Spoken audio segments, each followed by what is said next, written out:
안녕하세요. 말씀 한 줌. 오늘은 사사기 19장 1절에서 9절 말씀을 함께 살펴보도록 하겠습니다. 제가 먼저 본문을 읽을게요.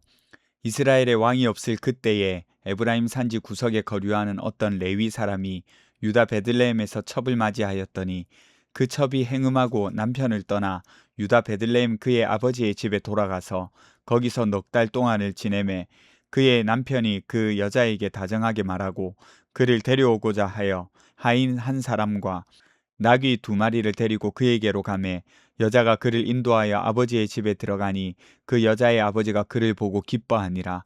그의 장인 곧 그 여자의 아버지가 그를 머물게 하매 그가 3일 동안 그와 함께 머물며 먹고 마시며 거기서 유숙하다가 넷째 날 아침에 일찍이 일어나 떠나고자 하매 그 여자의 아버지가 그의 사위에게 이르되 떡을 조금 먹고 그대의 기력을 돋운 후에 그대의 길을 가라 하니라. 두 사람이 앉아서 함께 먹고 마시매 그 여자의 아버지가 그 사람에게 이르되 청하노니 이 밤을 여기서 유숙하여 그대의 마음을 즐겁게 하라 하니 그 사람이 일어나서 가고자 하되 그의 장인의 간청으로 거기서 다시 유숙하더니 다섯째 날 아침에 일찍이 일어나 떠나고자 하매 그 여자의 아버지가 이르되 청하노니 그대의 기력을 돋우고 해가 기울도록 머물라 하므로 두 사람이 함께 먹고 그 사람이 첩과 하인과 더불어 일어나 떠나고자 하매 그의 장인 곧 여자의 아버지가 그에게 이르되 보라 이제 날이 저물어 가니 청하건대 이 밤도 유숙하라. 보라 해가 기울었느니라. 그대는 여기서 유숙하여 그대의 마음을 즐겁게 하고 내일 일찍이 그대의 길을 가서 그대의 집으로 돌아가라 하니. 아멘. 이제 새로운 이야기가 시작됩니다. 하지만 사실 이스라엘이 얼마나 하나님을 떠나 있었는가를 보여주는 장면이기 때문에 같은 내용이라고 할 수가 있어요. 그리고 좀 충격적인 이야기들로 채워질 겁니다. 함께 살펴보도록 하겠습니다. 오늘 본문에서도 반복하죠. 이스라엘의 왕이 없을 그때에 이 왕은 정치적인 왕이 아니라고 제가 말씀드렸죠. 물론 정치적인 왕도 없긴 했습니다. 하지만 그것보다 하나님을 왕으로 섬겨야 할 이스라엘이 하나님의 말씀보다 자기 생각을 따라서 살아가는 현실을 보여주는 표현이 바로 이 표현인 거예요. 레위 사람이 등장해요. 앞에 미가와 단 지파에 고용되었던 레위 사람과는 다른 사람입니다. 이 레위인이 첩을 맞이했어요. 오해하시면 안 되는데 당시 사회에서는 첩을 두는 것이 의외로 가능했습니다.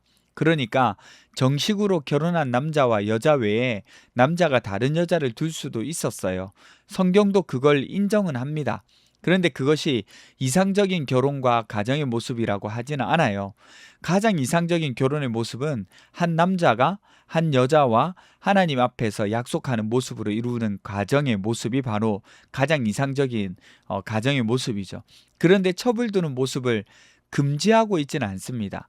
특히 첩을 전제로 하고 있는 규정들도 있어요. 이 말은 무슨 말이냐? 가능은 했다는 겁니다. 그런데 가능하다고 해서 하나님이 그걸 이상적으로, 그러니까 바람직하게 여기셨다, 허용하셨다, 이런 뜻은 아니에요. 그러니까 사회적인 현실을 인정하고 반영한 거지 하나님이 그걸 적극적으로 권장하고 그렇게 해도 된다 이렇게 말씀하셨다는 것은 아니라는 거예요. 어쨌든 이 관계에서 문제가 발생합니다. 첩이 행음했다 이렇게 기록하고 있어요. 바람을 핀 거죠. 그런데 사실 한편으로는 바람 핀 것이 아니라 화를 내고 남편을 떠났다 이렇게 해석할 수도 있는 부분이 있습니다. 뭐가 맞는지 확실하지 않지만 중요한 것은 레위인과 첩과의 관계가 깨졌다는 거예요. 그리고 여자는 남편을 떠나서 자기 아버지 집으로 돌아간 거죠. 레위인이 여자를 찾으러 장인의 집에 갑니다. 장인은 그를 반갑게 맞이해요. 그리고 레위인을 장인이 붙듭니다. 음식을 먹고 마시고 머물고 또 먹고 마시고 머물러라. 그래서 그렇게 시간이 계속 지연되는 거예요. 그리고 장인이 조금 더 있다 가라 이렇게 계속 레위인을 붙잡아요. 밤이 되면 내일 아침에 가라. 아침이 되면 밤이 되도록 기력을 회복하고 가라. 또 밤이 되면 아침에 가라. 이런 식으로 계속 붙잡는 거죠. 그렇게 장인은 레위인에게 환대를 했습니다. 3일 동안 먹고 마셨어요.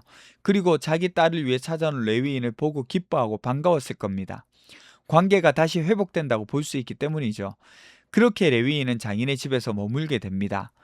오늘 본문을 시작할 때를 잘 떠올려 보세요.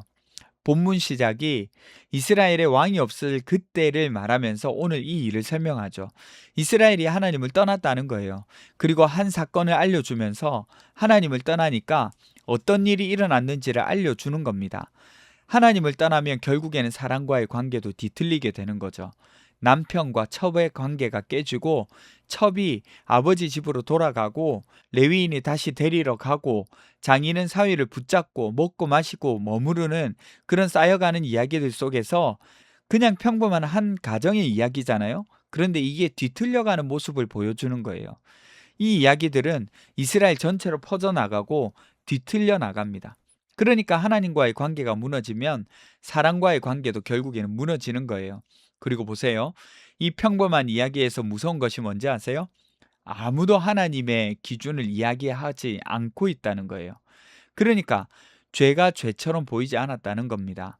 잘못이 무엇인지 말하고 있지 않고 무엇이 옳은 건지 말하고 있지 않아요. 그냥 살아가는 거죠. 죄가 일상이 되어 버린 겁니다. 그래서 죄가 죄처럼 보이지 않기 시작했다는 거죠. 하나님의 말씀을 기준으로 무엇이 옳고 그른지를 묻는 일이 사라졌다는 거예요.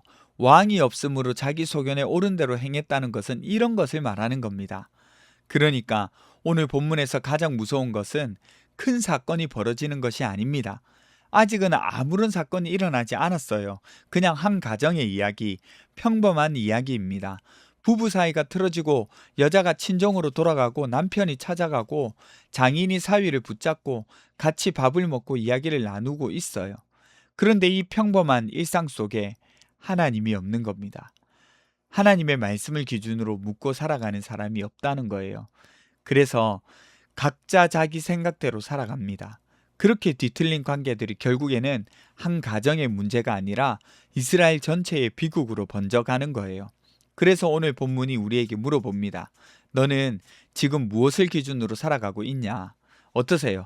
반복하고 익숙해지고 자연스러운 그 삶 속에 어떤 것이 녹아들어 있을까요? 우리는 계속 하나님 말씀 앞에 서야 해요. 내가 괜찮다고 괜찮은 것이 아니고 하나님이 괜찮다고 해야 정말 괜찮은 겁니다. 그러니 오늘도 말씀 앞에서 우리의 생각을 내려놓고 하나님의 기준을 다시 붙들며 갔으면 좋겠습니다. 기도할까요? 첫 번째는 우리의 삶 속에서 자연스럽게 퍼져나오는 것이 하나님의 것이 되게 해주세요. 두 번째로 우리의 삶을 하나님 말씀 앞에 세워갈 수 있게 해주세요. 우리 함께 잠시 기도하며 나가도록 하겠습니다.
하나님, 우리 삶의 기준이 하나님이 되셔서 자연스럽게 하나님의 것이 나올 수 있도록 도와주십시오.